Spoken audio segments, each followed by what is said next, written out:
What's up, guys? EDA Talk Sports here, back with another video. This time, we're going to be covering the final two games of the Boxing Day fixture list. We obviously covered the City draw with Everton, the Chelsea loss to Fulham at home, and we also covered the Spurs loss to Nottingham Forest, amongst other fixtures like the Newcastle versus Aston Villa game as well. So we're going to cover the Man United versus Wolves game and the Liverpool versus Leicester game, two games which had different impacts and connotations for each of the teams. Starting off with Wolves and Man United. Obviously, Wolves running out as 2-0 winners. That shouldn't be a surprise to you. I'm sure you would have heard all of the headlines and the fallout of United losing that game. However, we will start with an appraisal for both teams. Obviously, Wolves coming into this game with their new manager, Pereira, who has done a very good job in his first game, winning out. I think it was 3-0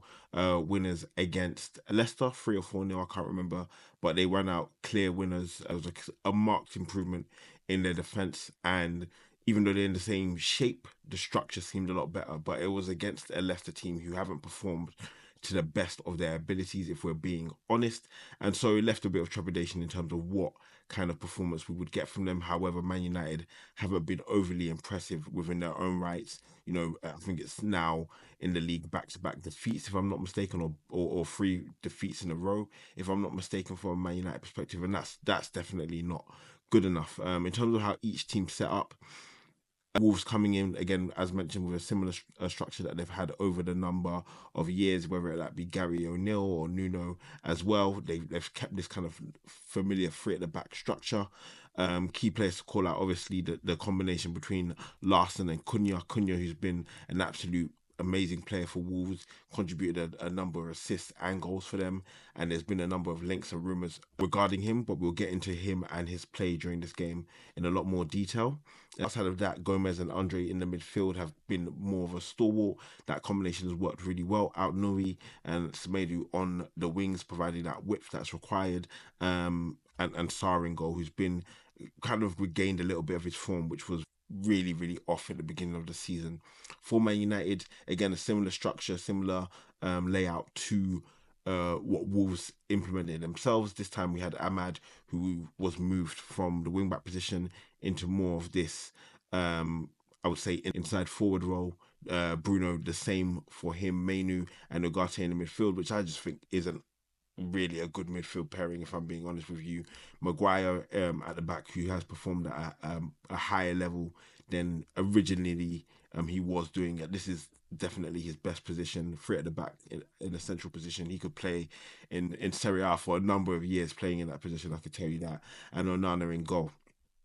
So that's the teams covering how each team came into this game. Thoughts and opinions. Amarin hasn't had the best start into his time with Man United, and it would continue in this game. If we look at quickly the momentum of the first half, I would say it was a very bitty game. Man United had more of the ball, yes. However, they weren't doing anything with it.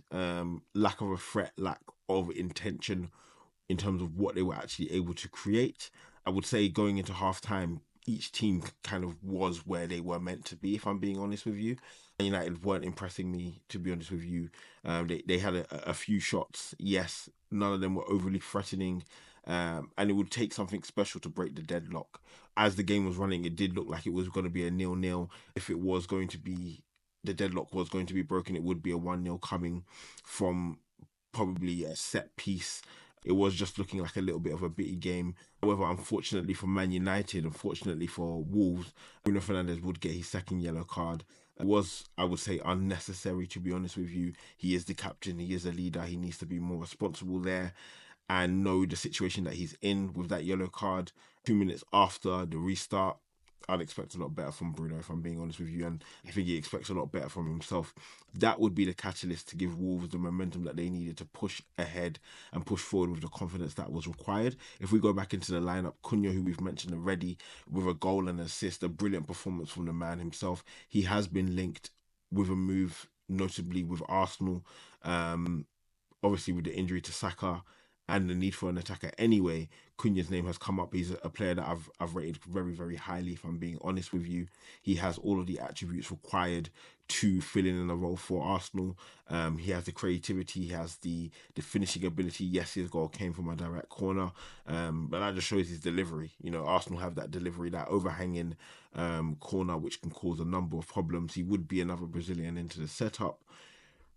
He is someone who I think can run hot and cold on occasion.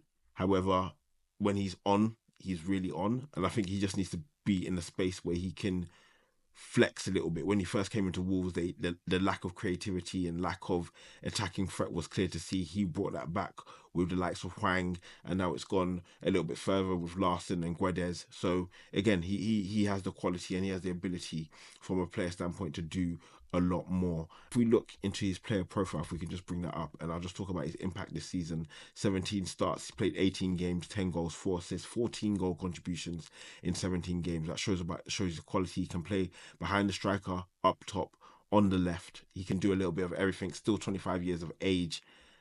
He is going to be in a little bit of hot water with what happened in the last game against Ipswich. I believe he did give a stiff forearm to one of the Ipswich staff, and he's going to have to pay the price for that, unfortunately, for him and Wolves. But the question will be, would he still be in a Wolves shirt? I think he will be.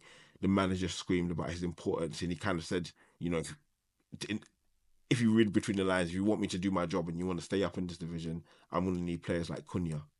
And he's right. He's going to need players who can create something out of nothing, who have that ability, who have that flair, because they're a dime a dozen, honestly. And Man United could have used a Cunha today, that's for sure. Looking at them, if I'm a Man United fan, I'd be terribly disappointed. Amarin has come in. He has, I believe, a lot of qualities. The best quality he's shown so far, if I'm being 100% honest with you, is his communication.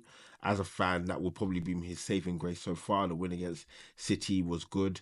Communication in terms of what he's trying to do and the difficulties he's facing in trying to do so, I have sympathy for, and I like a manager who can communicate.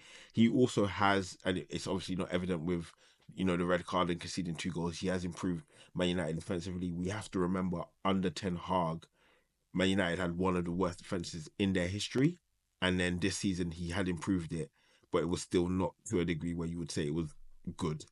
So is Amarin's taking that a step further, but I honestly believe they need to rework the entire club. They've been patching and piecing things together. And honestly, you need to strip away everything that doesn't work. Honestly, you need to come into next season with a completely different team, you know, retaining 2 or 3 of the players that are actually necessary. You've made a lot of bad purchases recently. And for a Man United fan, from a Man United team perspective, the demands of what I would have on Ineos would be very, very high from the top to the bottom. You have bought one of the highest achieving English teams. The expectations should be for you to deliver us silverware and the highest silverware. And after that Man City victory, a lot of spirits were, you know, buoyed that this may be the beginning of something new, but there's going to be a long road ahead. And again, you got to be patient. You got to trust the manager that you've signed and hired. And I think he is a talented manager, no doubt about it. But it's going to be a project. Man United aren't in this situation by accident. There's a fundamental issue within how they've built their team, how they built their squad, how they run themselves as a club that has moved them far away from the glory that they've experienced previously. And again, they need to focus in on those key core players who they think are part of their future. Players like, if you believe in Mainu being a player like that, I think in Mainu, I don't want to see him in the midfield too.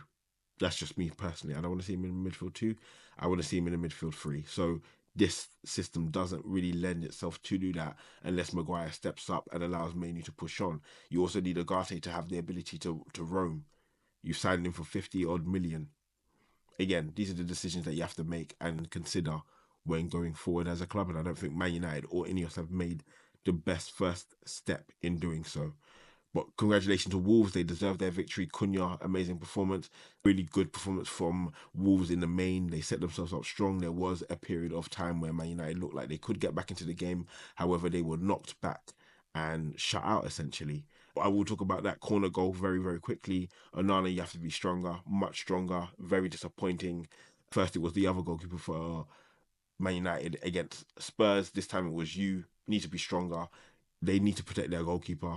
If I'm being honest with you, it's easy to blame the referees. Got to be stronger, got to be better on corners, and it's a similar goal that you've conceded in a couple of days or a couple of maybe a week's time that you've conceded those goals. Not good enough, and very frustrating for the fans as well. Moving on to our last game of the day, Liverpool versus Leicester, and the champions elect come back to win. AU with a very early goal. Again, really, really good work from Mavdidi on the wing. The ball finds itself to AU with a very, very smart finish. Leicester coming into this game after a bitterly, bitterly disappointing loss to Wolves. They did make changes. Daka starting up front was one that I think really aided them in the speed and the intelligence that he has. I think again they're gonna have a quality issue. Leicester, this game they took the lead. They tried honestly in the first half. They put up a good fight, but the quality of Liverpool was always gonna show through. Gakpo with a decisive first goal, which I think opened the floodgates. A brilliant finish for him. He needs to come up with those moments more and more often if Liverpool are gonna do what they look like they're going to do, and that's win the league. Curtis Jones again with another goal to send Liverpool 2-1 up, I believe it was, and Salah with the third. Again, I want to talk about Liverpool as a team. The ability to fight back is one that against Leicester it shouldn't really be a surprise. However, you need to do what you got to do, and it builds on the momentum that is required. Also, want to talk about the midfield pairing of Jones, Gravenberch, and McAllister. Again, I've spoken about how much I love Curtis Jones, his ability to be that in between player that players like Gakpo and Salah need. I'd even say Gakpo is a little bit of an in between player himself, so he loves to link up with someone like Jones who has that intuition and that ball playing ability. Trent, what can you say? Robertson, who had a little bit of a blip early in the season, has bounced back, was really good this game as well. The whole team was very, very impressive, to be honest with you.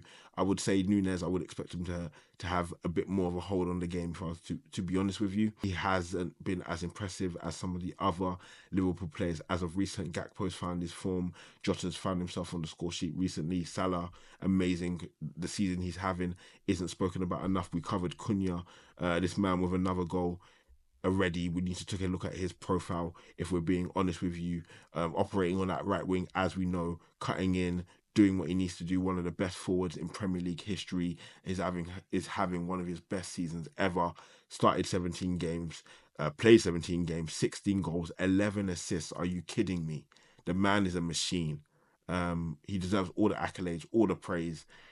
He, and this is why when you talk about contracts and stuff, at this age, performing as he is, do give him what he deserves. Put a team around him that can carry him. You know, when he gets older on in age and he doesn't want to track back on the wing, move him up top. Do anything you need to do to retain a player of this quality, because once they're gone, they are very, very hard to replace. I'll tell you that. So Liverpool should hold on to Salah. A season like this, if I'm being honest with you, wholeheartedly, even as an Arsenal fan, deserves the Premier League, deserves silverware. Again, Liverpool for the second season in a row, deep into the first half, moving on to the second half of the season, on for a quadruple. It sounds crazy to say, but they were in a similar position this time last season, and they are in all these competitions. They are performing very, very well. Likelihood is they're not going to do it. Obviously, it's very hard. Teams to even achieve a double, a treble is very hard, let alone a quadruple. However, to put yourself in this position is very, very impressive. And yeah, hats have to go after them. Leicester, again, better than last week. However, have to find a way to stop leaking goals in January. If you want to give yourself a chance, please fix your defense. I would say fix your whole spine if you can. If I'm being honest with you, I would get actually a centre back, potentially a goalkeeper, definitely something in the midfield, and maybe a winger. I think Vardy and Daka can get you the goals potentially to support that attack. How you're going to need more firepower on those wings if you can get it. That's the coverage of these Boxing Day games, guys. Hopefully you've enjoyed it. Looking at all the fixtures, as mentioned, we've covered pretty much all of them. The key ones that we didn't go in depth on was West Ham beating Southampton, Bowen with the goal against Southampton. Southampton are struggling. It's not ideal for them. However, they are seeing kind of marked improvements in their defence, even with this change. However, I would say a poor mistake from Ramsdale allowed Bowen to get his goal. And I think every other game we've covered, Bournemouth versus Crystal Palace, again, was a 0-0 draw, unfortunately. I would have expected Bournemouth to potentially come up with a victory there. However, Crystal Palace have been quite solid as of recent, apart from the games against Arsenal. Tomorrow, we will have Brighton versus Brentford and Arsenal versus Ipswich. We will be covering both games. Guys, hopefully you have enjoyed the coverage of the Boxing Day. Hopefully everyone's had a beautiful Christmas. I will catch you tomorrow to cover both games. It's been EDA. I'll catch you soon. Peace.